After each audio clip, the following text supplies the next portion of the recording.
Bismillahirrahmanirrahim. Assalamualaikum warahmatullahi wabarakatuh.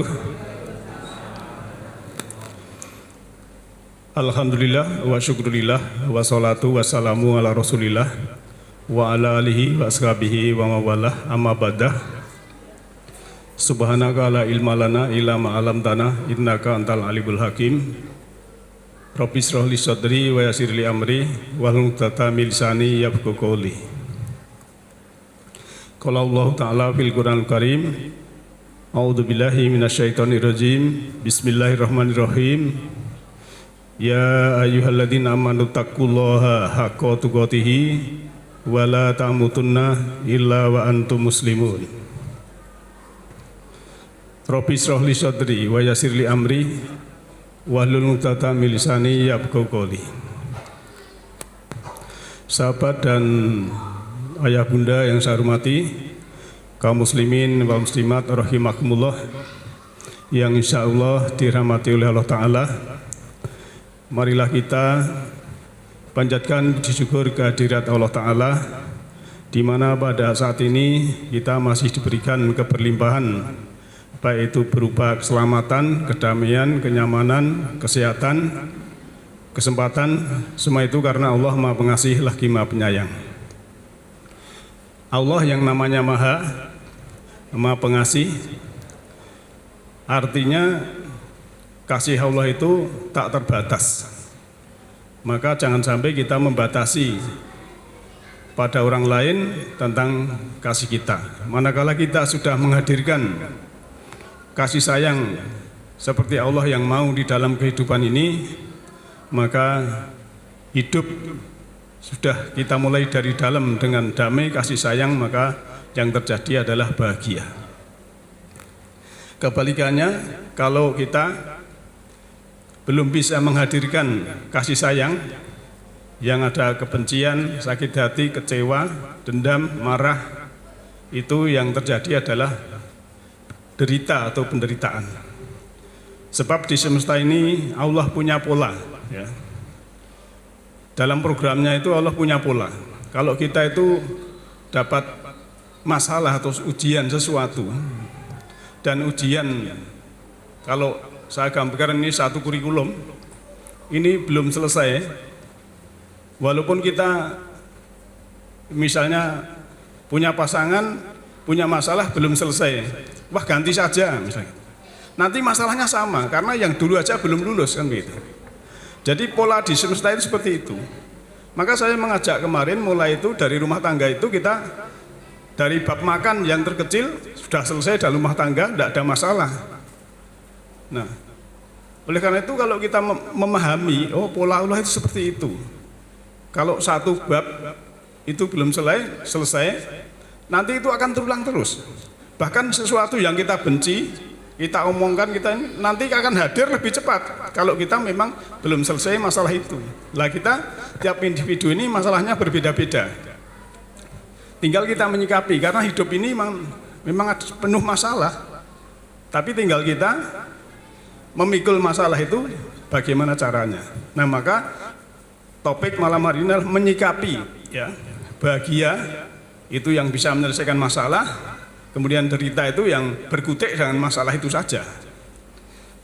Nah, Bapak Ibu yang saya hormati, kalau kita sudah mengetahui bahwa di semesta ini Allah punya pola dalam program sunatullahnya, ya, itu memberikan sesuatu memang sesuai dengan kebutuhan. Tapi kadang manusia minta sesuatu yang diinginkan. Nah, inilah ada perbedaan. Ya, misalnya ada pasangan yang ingin sekali punya anak, tapi dia ini belum seperti seorang bapak. Misalnya bapaknya masih suka ngegame, masih suka gitaran di luar, ibunya ya masih seperti gadis kecil. Nah, ini kan Allah kalau tak kasih anak, nanti mungkin kasihan anaknya, maka ditunda.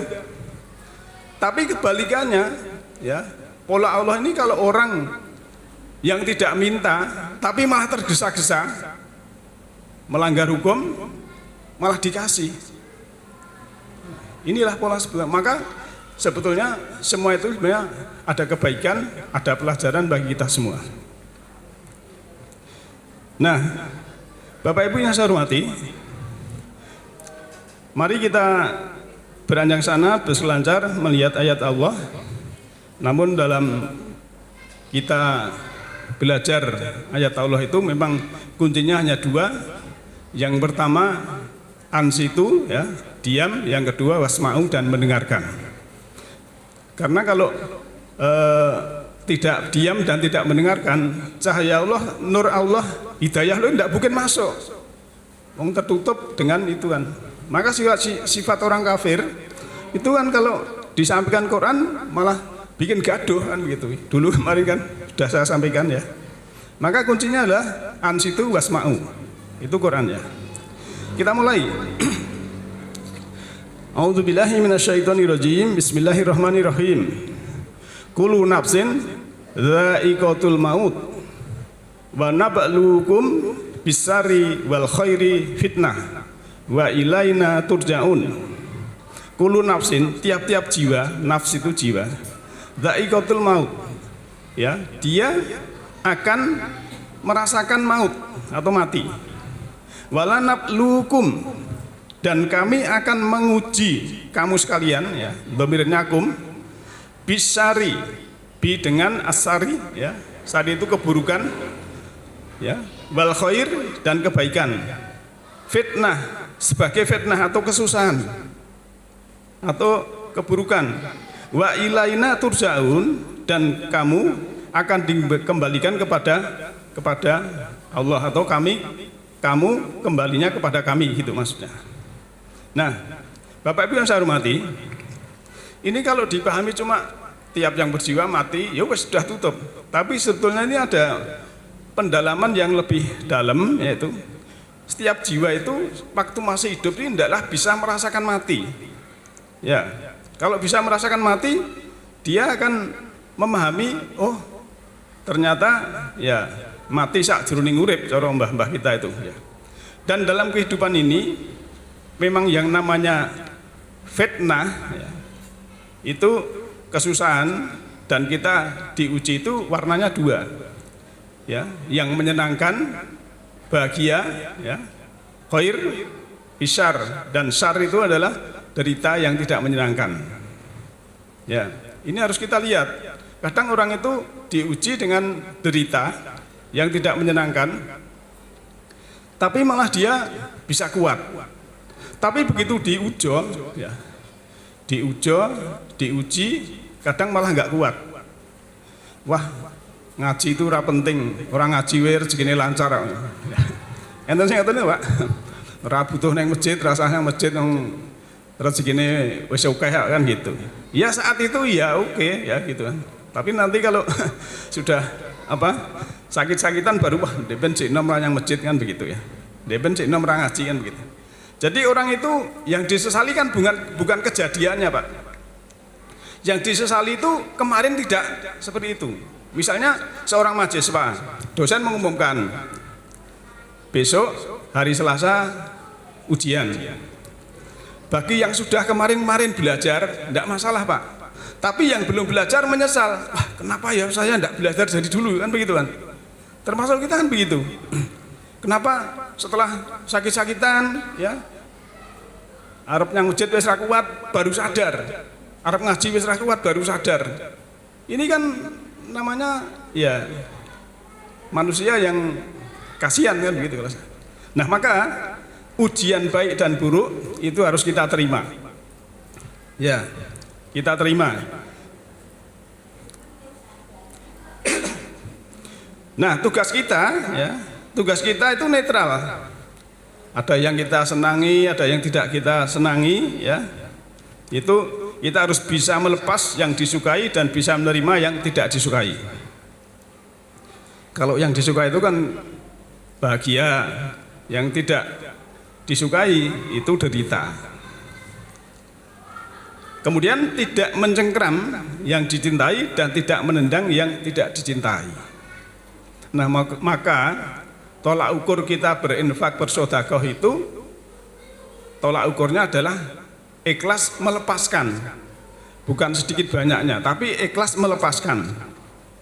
Jadi kita tidak ada kemelekatan sehingga melepaskan itu ikhlas. Wis ra diling-iling misalnya kan begitu. Menolong orang juga begitu.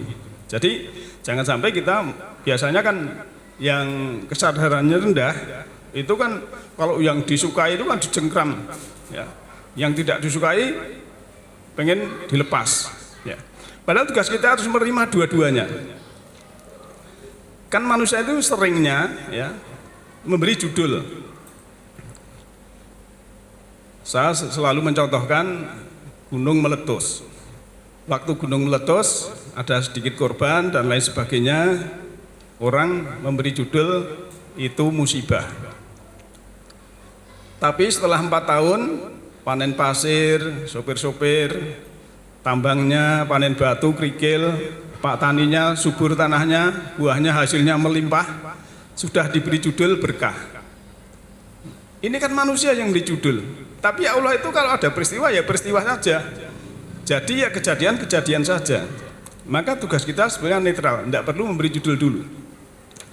Kemarin kan sudah saya gambarkan, Pak Parman baru renovasi rumah, masih murak-marik rumahnya. Kita, wah rumahnya Pak Parman jelek, kan belum bisa, karena itu proses.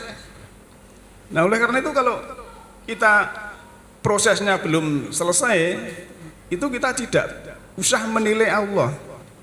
Ada bencana, ya ini Allah kejam, Allah menyiksa dan lain sebagainya. Itu proses, semuanya itu proses. Ya kita, tugas kita adalah netral, menerima ya yang baik, yang bahagia dan yang buruk. Memang itu ujiannya seperti itu.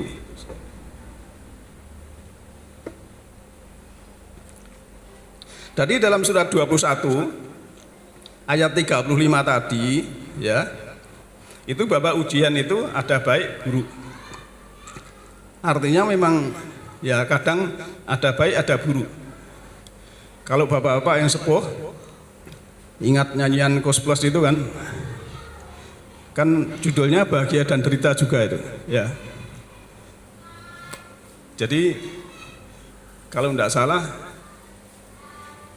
begini ya, bahagia dan derita terjadi, datang pergilah. Jadi datang pergi lagi. Itu bahagia dan derita. Nah tinggal kita menyikapi seperti apa.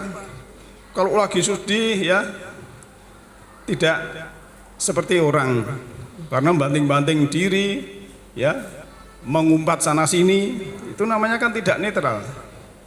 Kemudian kalau lagi gembira, wah ini anak saya sukses, kalau mana-mana ngandaki anaknya, rezekine lancar ditekuk, wah ditku kaya wo. Misalnya seperti itu. Nah itu kan manusia yang sebetulnya kalau kita ya duit kaya wo ya nggo infak wae kan kalau gitu. Ya. Nah, Bapak Ibu yang saya hormati, maka ya dalam netral ini Allah juga memberikan petunjuk solusinya ya dalam surat 90 ayat 10 sampai 13 nanti kalau salah ya. A'udzubillahi minasyaitonirrajim. Bismillahirrahmanirrahim. Wa hadainahun najtain falak tahamal aqobah. Dan kami tunjuki dua tujuan, yaitu bahagia dan derita. Tetapi dia tidak menempuh jalan yang mendaki lagi sukar. Ya, nanti ada jalan yang mendaki lagi sukar itu seperti apa? Wa ma adraka ma kamal aqobah fatku raqobah. Apakah ya, tahukah kamu apakah jalan yang mendaki lagi sukar itu? Mendaki itu kan naik toh, Pak. Yaitu melepaskan budak dari perbudakan. Ya. Kalau sekarang kan tidak ada perbudakan, tapi karena ini hubungannya dengan jiwa, ya. Jadi kebanyakan orang itu diperbudak oleh sesuatu yang menyenangkan dan diperbudak oleh sesuatu yang tidak menyenangkan. Maka ini harus kita lepaskan perbudakan dalam diri kita ini. Sehingga jangan sampai kita diperbudak oleh kesenangan, ya. Kesenangannya apa misalnya? Kesenangannya sawah ladang, kemudian ke sawah ke ladang terus, ya. Tidak punya waktu untuk taklim, tidak punya waktu untuk silaturahim, tidak punya waktu untuk ke masjid misalnya. Ini kan namanya mencengkeram, diperbudak oleh sawah ladangnya. Atau yang hobi juga begitu, diperbudak oleh hobinya, mancing, ya, nganti ramule, keluarganya meninggal nganti ra ngerti. Enten toh Pak? Enten. Misalnya seperti itu. Jadi disinilah kita jangan sampai diperbudak oleh sesuatu yang sebetulnya itu adalah sesuatu yang menyenangkan dan tidak menyenangkan, yang tidak disukai dan disukai. Itu bahagia dan derita, jangan sampai kita diperbudak oleh itu. Jadi dua-duanya kita terima, kita proses, sehingga dalam proses itu kita akan mendapatkan pelajaran, ya. Ya, ini kuncinya di sini, ya. Solusinya kita jangan diperbudak oleh itu. Nah, kondisi netral seperti apa? Apabila kita belum dapat memberi kebahagiaan, paling tidak jangan menyakiti, ya. Misalnya kita disakiti orang, ya. Ini kan yang dari luar menyakiti kita, kalau diri kita ini tidak mengizinkan sakit, kan tidak apa-apa Pak. Dia orang nyakiti saya, tapi saya tidak mengizinkan diri saya sakit. Ya enjoy saja, saya netral. Biar saja apa yang dia menyakiti saya urusan dia, bukan urusan saya, kan begitu. Tapi biasanya orang yang menyakiti itu orang terdekat Pak. Orang jauh tidak mungkin, gitu. Keluarga, kadang suami atau istri kan begitu kan, sampai cerai barang itu kan karena masalah sesuatu yang tidak memahami perbedaan. Maka dalam rumah tangga itu kan saya sarankan toleransi itu penting, memahami perbedaan sehingga memang berbeda dua-duanya untuk membina rumah tangga, rumah tempat kehidupan tangga untuk naik. Di dalam rumah tangga itu harus naik. Ya, jadi kalau kita belum bisa memberi kepada keluarga itu jangan menyakiti. Misalnya seorang suami belum bisa mengasih sembodo karo bojone, mas-masan gelang rojo brono duit sak petutuk, ya rasa menyakiti. Ya, wis orang blonjo omongane ngarani. Ini misalnya, ya. Nah, apabila kita belum dapat melakukan kebajikan, paling tidak jangan melakukan keburukan. Nah, ini ya.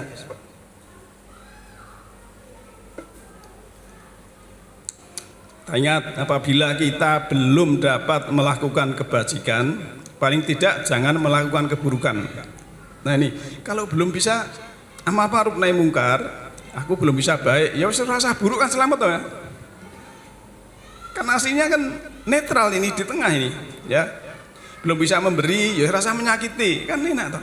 Orang ragat gitu loh, ya. Orang ragat itu kan penak toh Pak. Misalnya bab kesehatan ya, punya dokter pribadi, harus dokter bayar itu bukan, ya. Dokter pribadi kalau saya baca mati alam, ya. Berjemur vitamin D pagi hari itu dokter pribadi Pak. Minum air putih ya yang sesuai itu juga dokter pribadi. Tidur nyenyak, makan enak itu juga dokter pribadi. Sebab ada orang yang mau tidur gelisah ya. Karena apa yang dipikirkan? Ya mungkin ilmunya tidur belum punya, masalahnya cara tadi ada mencengkeram disukai ya.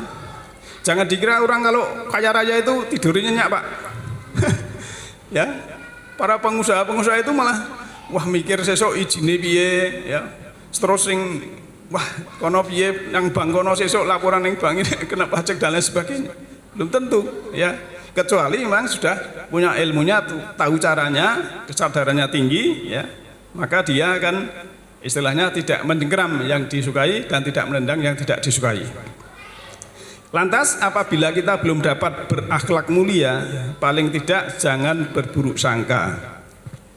Jadi jangan berburuk sangka. Dzon itu kan ada larangan dalam surat 49 ayat 12 itu ya. Ya ayyuhalladzina amanu ijtanibu katsiran minadz-dzon inna ba'dadz-dzonni ismun itu. Kadang yang datang orang baik kita suudzon ya.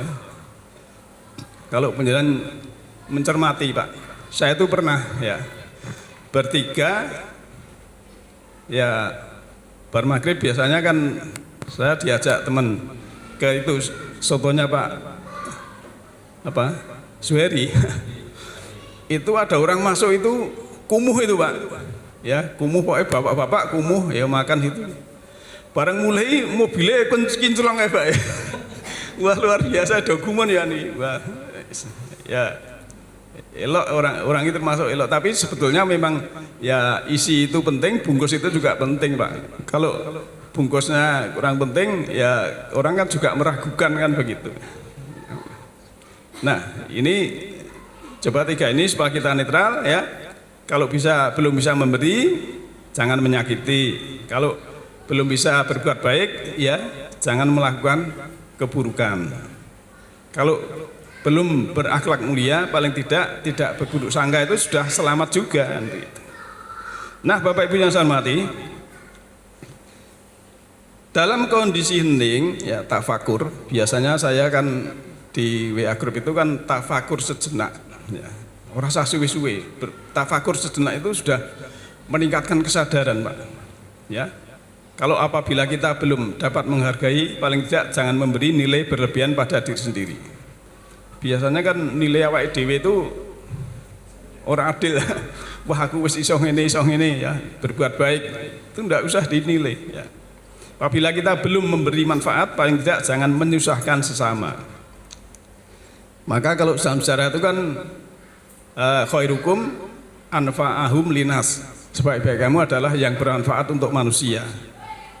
Nah, kalau kita belum bisa memberi manfaat, ya paling tidak jangan menyusahkan sesama.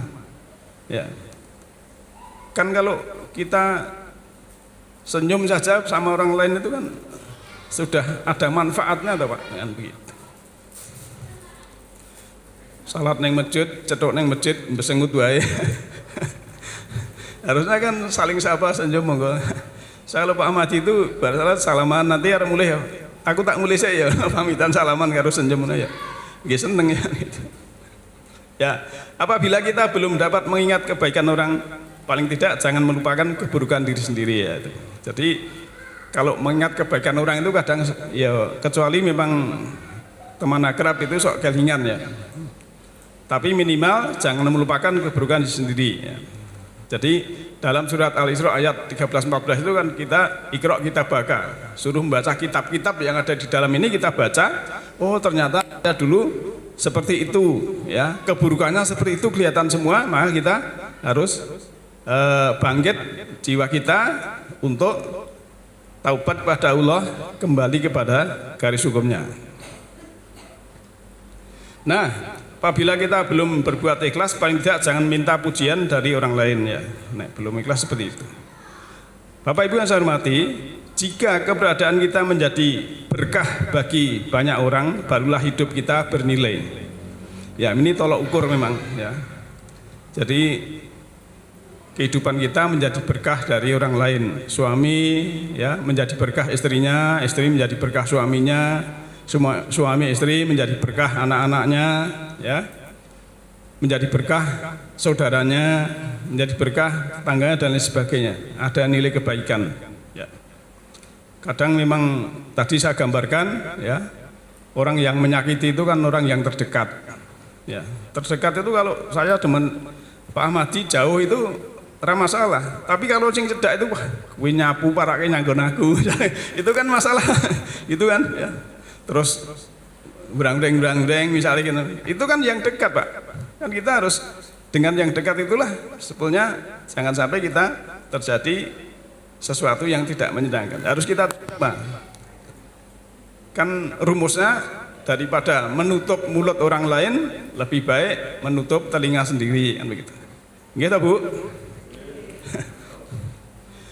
Sekarang Bapak Ibu, biasanya orang yang punya masa lalu tidak baik itu kan juga susah, sedih.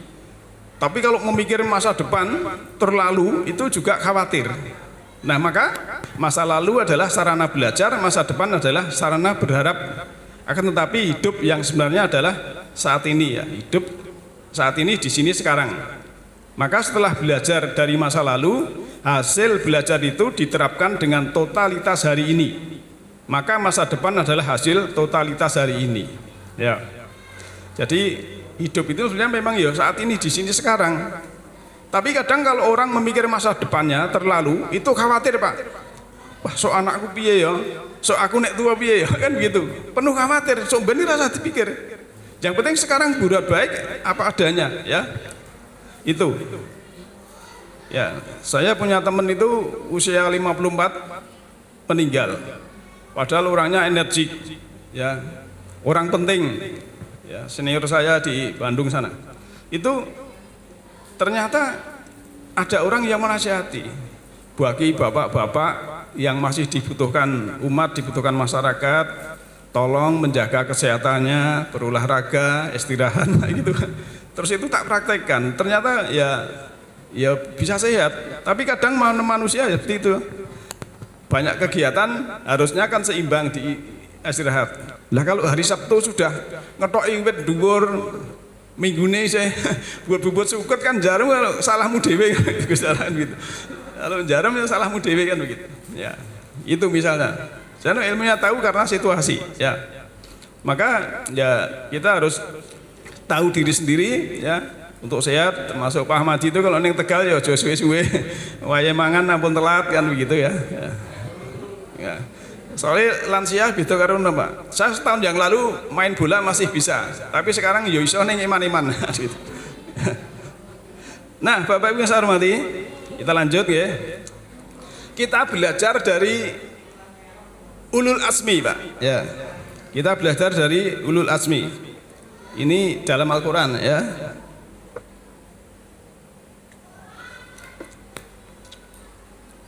Belajar apanya? Kesabarannya. Ya, sabar seperti ulul asmi. Siapa itu?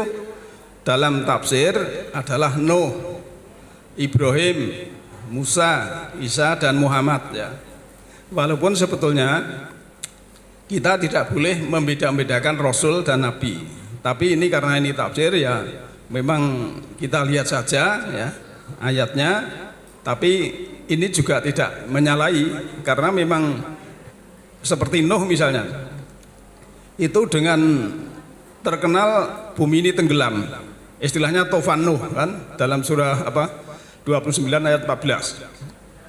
Ibrahim juga begitu, mencari Tuhan, surat 6 ya, ayat 75 dan seterusnya.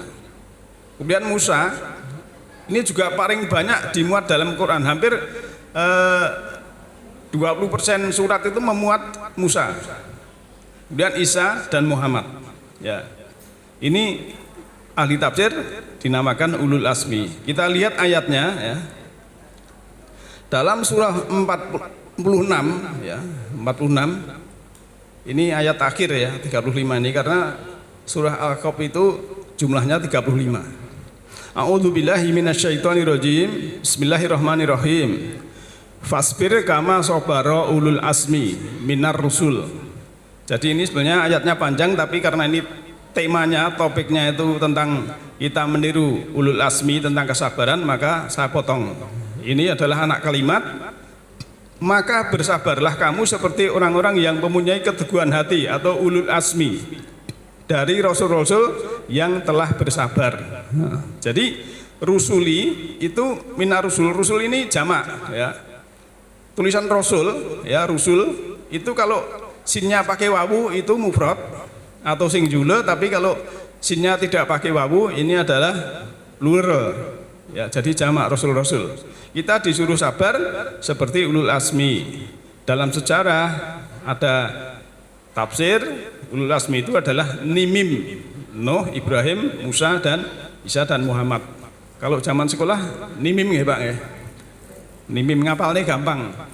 Kados tajwid itu nek huruf qalqalah baju di toko, ba, jim, dal, ya, tok dan qaf misalnya. Memudahkan itu sebenarnya. Itu kan metode ya. Ini dalam surat 46 ayat 35.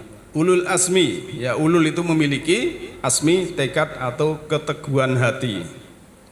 Jadi orang itu kalau sudah memiliki keteguhan hati ya, itu di palangono melumpat, di koi dadung ya berot kan begitu kan, seperti Jaka dan gadis yang sudah jatuh cinta. Cinta itu kan buta Pak, Untungnya cinta buta Pak. Kalau cinta itu tidak buta mungkin ya bapak-bapak ini dulu mau nikah kriterianya belum masuk.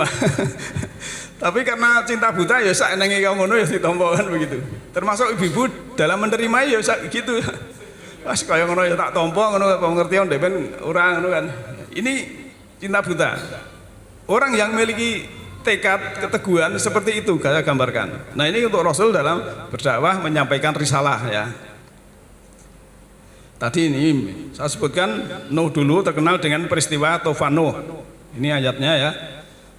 Surat Al-Ankabut ayat 14, surat Hud ayat 40 sampai 49. Ibrahim masyhur dengan mencari Tuhan dan dakwah kepada ayahnya. Surat Al-An'am ayat 76 sampai 79 dan juga surat 37 As-Saffat ayat 100 sampai 101 dan banyak masih ya. Ini hanya saya cukilkan saja, termasuk Ibrahim ini kan menghadapi Namrud dan lain sebagainya. Musa ya. Ini hampir 37 surat memuat nama Musa. Ceritanya dengan Bani Israel luar biasa. Sampai umatnya itu kan, Musa, saya baru beriman kalau saya itu mengetahui Tuhan dengan nyata kan begitu ya. Inilah Musa. Lantas Isa ya, dakwah yang juga banyak tantangan. Nama Isa banyak disebut dalam Al-Quran, bahkan 40-an lebih ya. Saya buka Al-Mu'jam Al-Mufaros, Isa ini juga namanya banyak.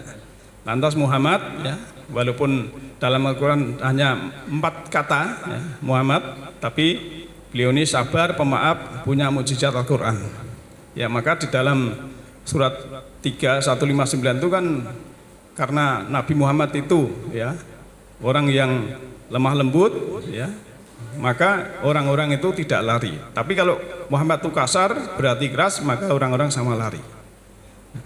Lembut itu kan ibarat air Pak. Nek coro simbah itu orang nek watu ngalahke banyu, ning ono banyu ngalahke watu kan begitu. Maka ada istilah di sana karang bolong. Karang itu batu yang tapi kena air itu menjadi bolong kan begitu. Nah, salah satu juga dalam kita bersabar seperti ulul azmi dan menerima sesuatu bahagia dan derita itu kita netral ya, kita terima dua-duanya, maka kita jernihkan pikiran menuju bahagia. Ya, ini cuma ilustrasi ya. Penyakit itu 90% berasal dari pikiran, 10% dari pola makan ya dan lain. Ini ada pendapat itu. Sebenarnya banyak yang tentang itu ya. Jangan marah ya.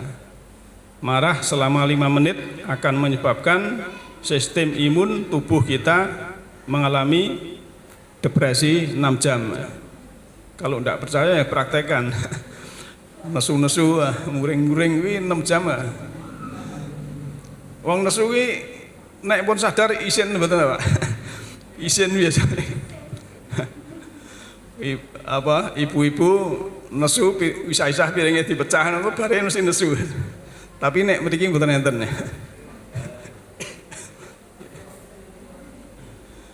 Sekarang ya pengalaman bagian dari pembelajaran menjadi proses pertumbuhan kesadaran. Penderitaan adalah hasil pilihan atau kasualitas. Jadi tadi kan saya gambarkan kalau kita disakiti orang, kalau menderita itu namanya kita mengizinkan diri kita sakit, mengizinkan diri kita menderita. Tapi kalau kita tidak mengizinkan diri kita ini sakit, tidak mengizinkan diri kita menderita, walaupun kita disakiti, kita tidak masalah, tidak apa-apa. Maka pilihan kita itu adalah pikiran, ucapan, sikap, dan perilaku dalam kehidupan terdahulu itu kan terjadi saat ini. Penderitaan bukan hukuman, tetapi hanya pembelajaran bagi pikiran dan perasaan. Jadi kalau kita menderita itu sebenarnya suatu pelajaran dan pikiran. Karena apa Pak? Kadang orang itu kalau Allah memperingatkan tadi yang khair, yang baik-baik itu kadang malah tidak sadar, jiwanya tidak tumbuh. Tapi begitu ujiannya itu yang tidak menyenangkan malah tumbuh ya. Kan sering saya sampaikan, kena ujian keluarganya meninggal mah melu ngaji, yang masjid kan begitu kan. Padahal waktu seneng nggak tahu misalnya. Ini kan namanya bisa mengambil pelajaran. Nah, Bapak Ibu yang saya hormati, Maka kita semua ini oleh Allah juga diingatkan dalam surat Al-A'raf ayat 94 ya, bahwa seorang Rasul itu juga mendapatkan ujian. Kami tidaklah mengutus seorang Nabi pun kepada suatu negeri lalu penduduknya mendustakan Nabi itu, melainkan kami timpakan kepada penduduknya kesempitan dan penderitaan supaya mereka tunduk dengan merendahkan diri. Jadi ini ada korelasi dengan topik yang lalu ya, bahwa suatu Qaryah ada tempat yang aman, damai, rezekinya berlimpah ruah, tapi karena dia menutup mata kolbu, didatangkan Rasul tidak mau beriman, akhirnya fakafarot bi an'umillah itu, dia mengkafiri nikmat Allah, kemudian mendapatkan libasal ju'i wal khuf, mendapatkan pakaian kelaparan dan pakaian apa itu ketakutan. Jadi yang tidak punya lapar pengen menjarah, yang punya takut kalau dijarah. Nah, lantas surat 7 masih 95, kemudian kami ganti kesusahan itu dengan kesenangan hingga keturunan dan harta mereka bertambah banyak. Dan mereka berkata, sungguhnya nenek moyang kami pun telah merasai penderitaan dan kesenangan, maka kami timpakan siksaan atas mereka dengan sekonyong-konyong sedang mereka tidak menyadari. Nah, jadi kuncinya memang kalau kita ya mendapat kebaikan itu selalu ingat, selalu menghadirkan Allah. Maka kan apa itu, panggillah Allah, serulah Allah dengan Asmaul Husna. Tapi diterjemahkan berdoalah dengan Asmaul Husna. Padahal itu sebenarnya serulah Allah dengan nama-nama yang terbaik, menghadirkan Allah. Kalau Allah yang Maha Pengasih Penyayang, kita untuk menghadirkan Allah ya kita pengasih penyayang. Tidak mungkin hadir kepada kita pembenci, kita pemarah, kita sakit hati, kita macam-macam yang buruk-buruk, tidak mungkin Allah hadirkan begitu. Maka jika kita hari ini masih menderita, itu hanyalah sebuah indikator bahwa kita belum selaras. Itu sebagai tanda bahwa kita belum bisa mengalir bersama arus kehidupan. Kita masih melakukan banyak penolakan daripada penerimaan. Ya, ini kita camkan, ternyata kita juga harus selaras. Jangan sampai menolak sesuatu yang walaupun itu kita tidak senang, kita terima dengan proses sabar seperti ulul azmi tadi. Nah, sebagai ayat terakhir dalam surat 16 An-Nahl ayat 97, A'udzubillahi minasyaitonirrajim, man amila sholihan min dzakarin aw unsa wa huwa mu'minun fala nuhyiyanahu hayatan thayyibah. Siapa yang mengerjakan amal soleh dari laki dan perempuan dan dia mukmin, maka akan kami berikan dengan kehidupan yang baik. Ya. Wala nahziyanahum ajrohum bi asani makanu ya'malun. Dan akan kami balasi mereka dengan balasan kebaikan dari apa yang mereka kerjakan. Jadi kuncinya memang amilah sholihan, amal baik ya. Wa huwa mu'minun dan beriman. Beriman adalah membuka mata hati, membuka mata kolbu, sehingga kita mendapatkan hidayah dari Allah itu. Bahagia dan derita harus kita terima dengan sebaik-baiknya. Sehingga yang terjadi bagi orang-orang yang berbuat baik, ada pahala yang terbaik dan tambahannya. Dan muka mereka tidak tupi debu hitam dan tidak pula kehinaan. Mereka itulah penghuni surga, mereka kekal di dalamnya. Jadi orang yang berbuat baik adalah seperti itu. Maka fokuslah bahagia ya. Nah, ini bahagia semua nih hijau-hijau nih. Yang kita pikirkan biasanya kita ucapkan, yang kita ucapkan biasanya kita lakukan, yang kita lakukan itulah pilihan. Hasil pilihan kitalah yang menerimanya. Itulah nasib ya. Jadi demikian Bapak Ibu, semoga kita diridhoi Allah Ta'ala, yahdillahu linurhi mayasya. Allah memberikan cahaya semesta ruhani kepada siapa yang hendaki. Siapa yang hendaki adalah orang-orang yang berkehendak. Nasru minallahi wa faqun qarib. Alhamdulillahirabbil alamin. Bapak Sidil Mukminin. Assalamualaikum warahmatullahi wabarakatuh.